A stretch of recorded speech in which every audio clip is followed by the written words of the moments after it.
I didn't expect Earth to smell like cinnamon, or to be greeted not with weapons, but with music. A man playing jazz beneath a flickering neon sign. It was beautiful. It was wrong. This planet wasn't supposed to feel like a memory. It was supposed to be my battlefield. And yet, when I stepped onto Earth for the first time, I hesitated. My name is Cairo, commander of the 5th Galactic Conquest Fleet. Born on Astris, a planet that used to glow with life. Now it's nothing but dust and silence. The oceans dried up. Our cities collapsed inward. Billions went into cryosleep, waiting for salvation, waiting for me. Earth is our last chance, a planet still alive. If I succeed, my people awaken. If I fail, they never breathe again. So no, I didn't come to observe. I came to take what we needed and leave nothing behind. Standard disguise protocol. Average height, symmetrical features, unthreatening smile. Human skin is soft, vulnerable, always reacting. I rented a small apartment above a bakery. The smell of rising bread confused my sensors. My orders were clear. Observe, assess, weaken. But humans are hard to catalog. They feel too loudly. And somehow, I couldn't look away. I saw her on day 3. She was arguing with a pigeon.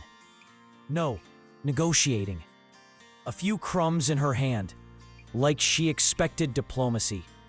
She wore mismatched socks, a paint-stained hoodie, and carried the presence of a small thunderstorm.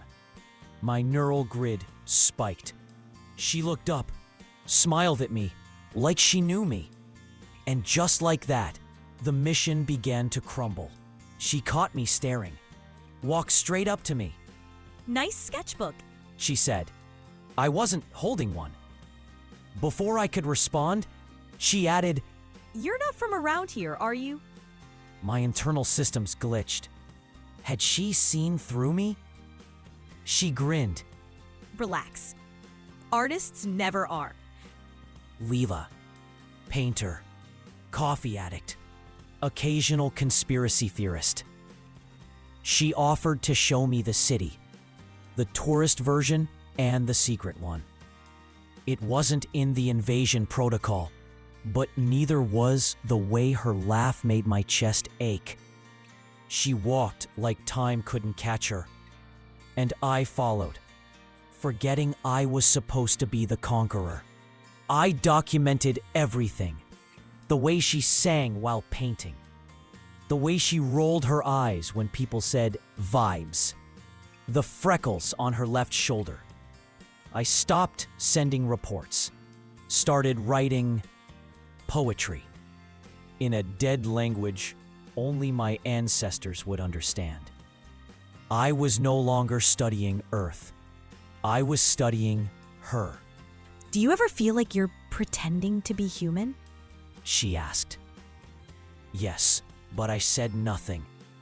Sometimes I think the real me hasn't arrived yet. She whispered, like she was waiting to be found. Something inside me cracked, because I wasn't sure I'd ever been real at all. My fleet contacted me. They'd grown impatient. Begin Phase 2. Target population centers. Clean extraction by dawn. I stood in her kitchen, sunlight on her teacups, the walls splattered with paint and light. I looked at her, and I saw Astris.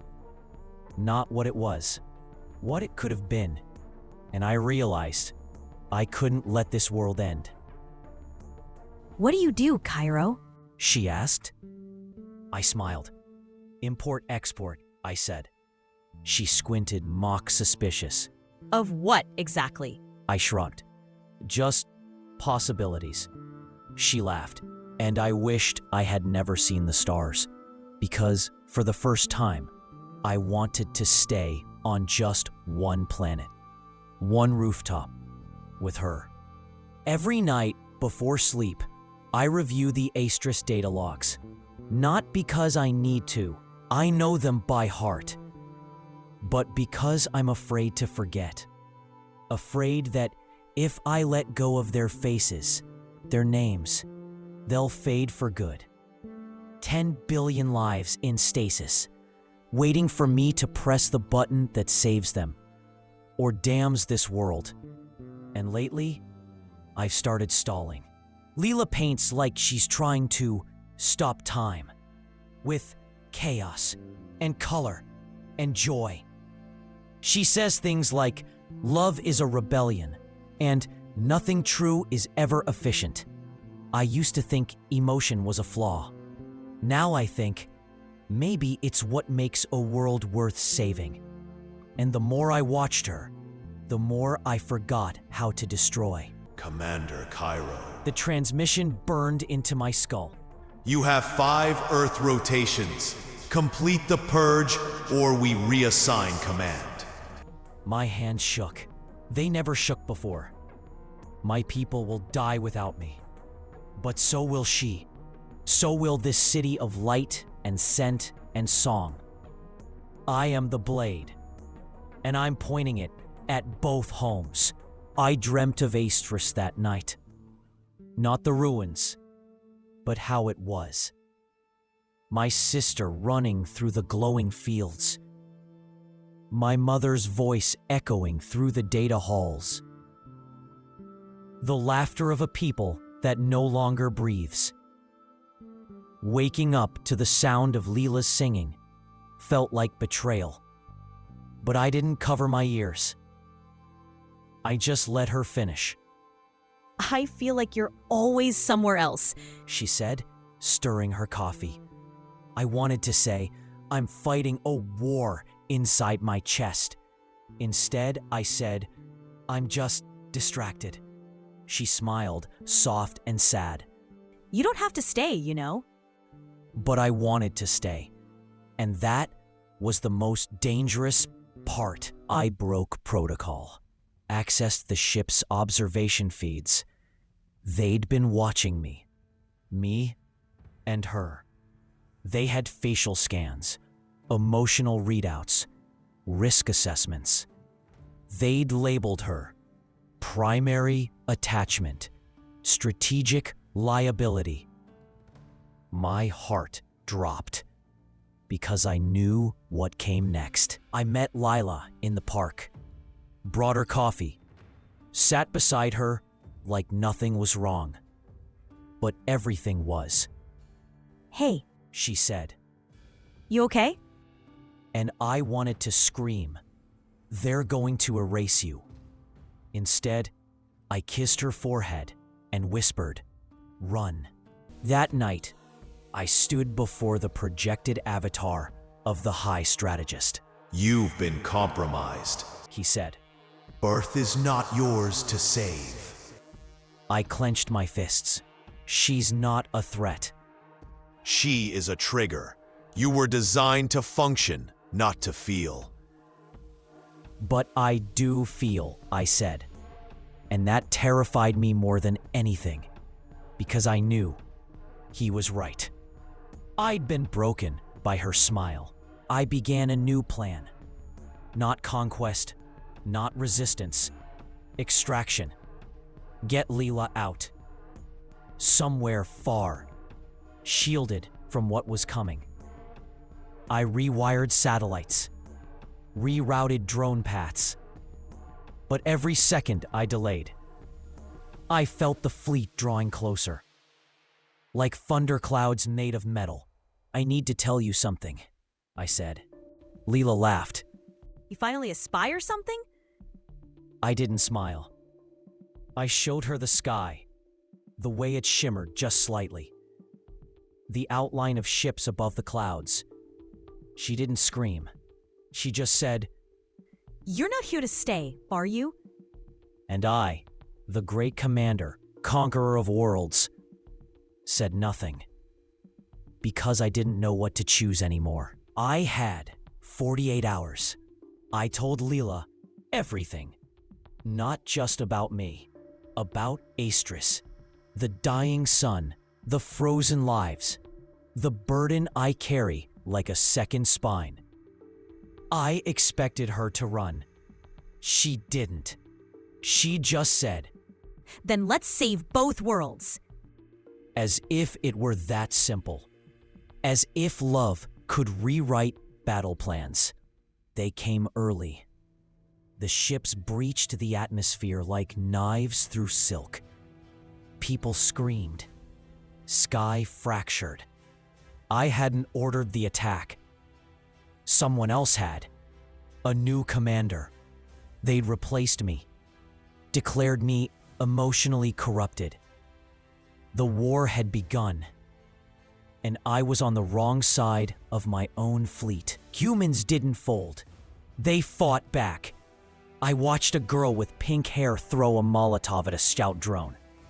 An old man used a walker to block a landing pod. They were untrained, unarmed, unafraid.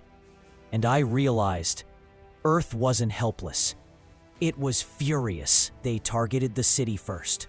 My city, where I had lived, learned, fallen in love. Where Leela painted sunsets on alley walls. They bombed it. Not to destroy, to send me a message.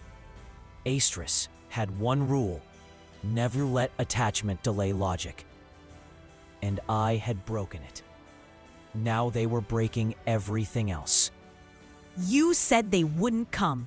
Her eyes were fire. I couldn't speak. She threw a paintbrush at my chest. Then do something, Cairo. She didn't want promises. She wanted action. And for the first time since I was born, I stopped following orders. I hacked into the fleet uplink, hijacked a supply drone, overloaded its AI with contradictory data. And I sent one message across the stars. This world is not yours, not anymore. Then, I activated the failsafe they didn't know I still had access to. An override buried deep in the fleet's code. It only had one function: release control. The second fleet arrived. My fleet, the loyalists I trained long ago, who had gone silent after Aestris fell. They saw my signal, and they answered. For the first time in centuries, the sky above Earth became a battlefield of stars. 2 armadas, 1 love-struck commander, and 1 woman still holding my hand on a rooftop. The new commander revealed himself, and he wore my face. They'd cloned my tactical model, improved, colder, an unfeeling version of me. Everything I was supposed to be. He looked down at me from his warship's hologram. You failed, Cairo. And I said, no, I evolved. He gave me one chance. Return to the fleet. Finish the conquest. Save Aestris, or die with this world. I looked at Lila, at the city burning and blooming at once, and I finally understood something. You don't save your people by killing someone else's. You save them by becoming better than who you were. I launched my core, my energy, my essence into the heart of the fleet's command AI, shutting down every drone, every warship, every targeting system. At the cost of me, I collapsed, empty, fading.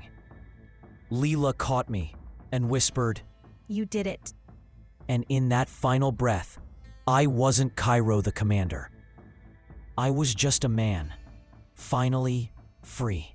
The sky was quiet. No fire, no light. Just smoke slowly rising and silence. The war was over, but I was fading. My core was fractured. My connection to the fleet severed. I was no longer Cairo the Conqueror, just a shadow in a borrowed body. and I didn't know how long I had left. Leela never left my side. She covered my apartment in blankets and plants, fed me soup, told me stories I couldn't quite hold on to. Do you remember the pigeon? She asked. I tried to smile, but everything felt thin, like I was slipping between dimensions. In fever dreams, I saw Estrus, but not the ruins.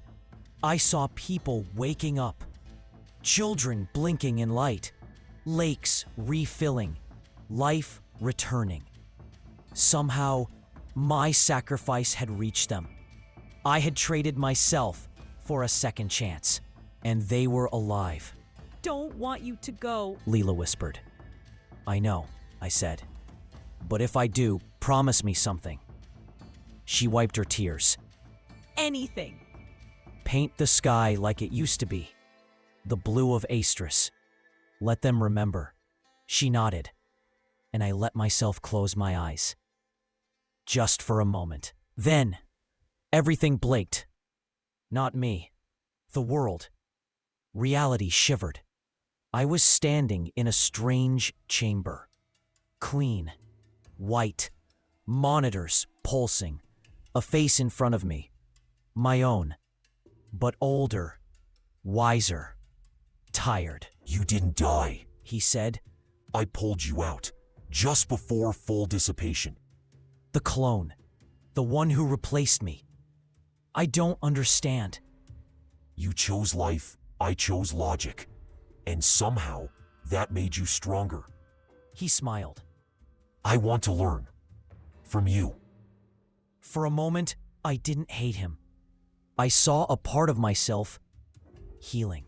We made a pact. He would guide the Arrestrians to a new future. Peaceful, humble, aware. And I would return to Earth. One condition: no more disguises. Be real. So I dropped the protocols. Let my skin show its shimmer. My eyes glow their true light.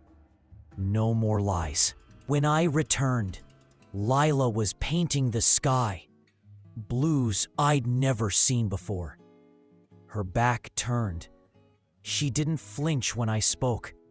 I thought I lost you. She whispered. You did, I said. But I found us again. She dropped her brush and ran to me like gravity finally made sense. The ships left. No conquest.